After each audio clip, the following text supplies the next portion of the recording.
at all, or her paper. So I figured, well, that's kind of interesting. Interesting is one way of putting it. Eunice's paper did get written up, though, in the esteemed Scientific American magazine 3 weeks later.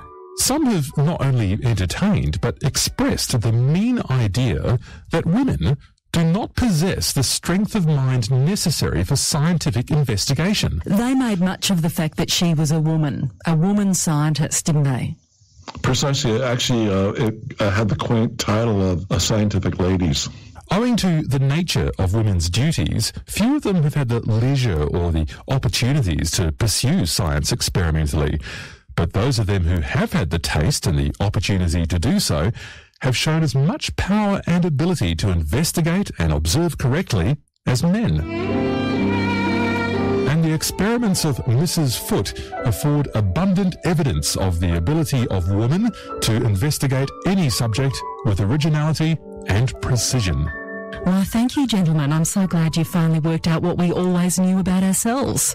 Okay, well, of course, this is me speaking in the 21st century now, Natasha Mitchell, with ABC RN's Science Friction podcast broadcast. Get us any way you can, and everything has changed now, right? Women scientists don't cop any of that stupidity anymore, right? Yeah, right. So this is where the plot thickens in the story of Mrs. Eunice Foote. There's something else you need to know about Eunice. Her husband later became head of the U.S. Patent Office in Washington. Her daughter became a real estate mogul in the Washington, D.C. area. And her son-in-law was the congressman that introduced the Emancipation Proclamation. To abolish slavery. To abolish slavery. And I figured, okay. And hang on, aren't we more interested in what Eunice did? Also found out Eunice Foote had been heavily involved with some of the early important meetings of the women's suffrage movement I think it was in the 1840s. In fact, Eunice was right at the thick of the action, according to science historian John Perlin. She attended an extraordinary college called the Troy Female Seminary, where the scientific education of women was given priority. Unprecedented at the time. Well, actually, the whole attitude was women didn't have either the courage or the mindset to do great science. The courage. You're right. It was considered, to explore and create was analogous to, say, Captain Cook, for example. Then Eunice found herself living in Seneca Falls next door to Elizabeth Cady Stanton, the founder of the women's movement, no less. The speculation they were distant cousins. And her husband Elisha, he studied law under Cady Stanton's father. Eunice is one of those people, sort of like in the movie Forrest Gump, where she's always at the most interesting place at the most interesting time. So when they call the first women's rights convention in Seneca Falls, of course, Eunice Foote attends. Alongside Elizabeth Cady Stanton, who was the fourth signatory to one of the most incredible documents in the history of the women's movement. If you haven't read the Seneca Falls Declaration of Sentiments, seek it out. It's a foundational statement. Eunice was its fifth signatory. As was her husband. Well, he was the fourth of 32 men who signed. And in the declaration it was stated, "We hold these truths to be self-evident, that all men and women are created equal, that they are endowed by their Creator with great inalienable rights, that among these are life, liberty and the pursuit of happiness." And it goes on to say, I gather, securing to woman an equal participation with men in the various trades, professions and commerce. Yes, well, actually, that was the last resolution that was brought up at the convention and considered to be the most influential on women in America. And no doubt influential on Eunice too. Perhaps it pushed her on to do her scientific experiments. There's now contention emerging over whether Eunice's experiment actually would have demonstrated the relationship between carbon dioxide and global warming. She's unlikely to have isolated the heating effect of the sun's radiation on carbon dioxide. So she might have come to the correct conclusion, but in the absence of the correct data. In any case, all science is iterative. Flawed experiments lead the way and allow the refining of techniques. Then comes on the scene an Irish scientist by the name of John Tyndall. He is hugely famous for his work on climate change and for really beginning the modern science of climate change. What's he credited with finding?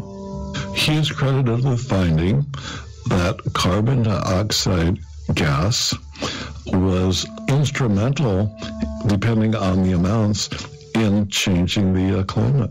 So he did a series of experiments to prove this. What were those experiments? He took a certain type of material that would focus infrared radiation, which is we call heat, onto carbon dioxide gas. He made an absolutely key discovery in the minds of modern climate science. He is the guy that did it. Well, that's what he stated. He's claiming not only priority, but the fact that no one ever studied these gases before. 3 years after her paper is published in the American Journal of Science. So he says, with regard to the action of other gases upon heat, we are not, so far as I am aware, possessed of a single experiment. Precisely.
Was they reprinted Elisha's article on solar heat from the American Journal of Science in the Philosophical Magazine, but they don't publish Eunice's paper.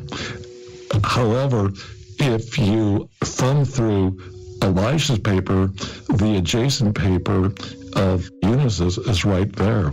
So if you finish Elisha's paper, you have to be staring at Eunice's paper. And then 3 years later, he comes upon this great discovery. And this was explained by some male scientists, and I felt this was most incredibly lame, where he said he probably read Eunice's paper, but then it got into his subconscious and he put it away for several years, and then it was regurgitated by him as his original idea. Although he did different experiments and more thorough experiments than Eunice, as it turns out. Exactly. He did more precise experiments, but that makes Eunice even greater because of the material she had to work with coming up with the earth-shaking breakthrough discovery. But it's a terrible scientific sin, not to mention the people before you. Are you suggesting that he consciously suppressed, perhaps even stole, Eunice's idea? Well, that's up to you. I'm just telling you what happened. That's for you to decide and your listeners to decide. As a strong supporter of Tyndall finally conceded, there's a cloud under this work because of my research and what I came up with.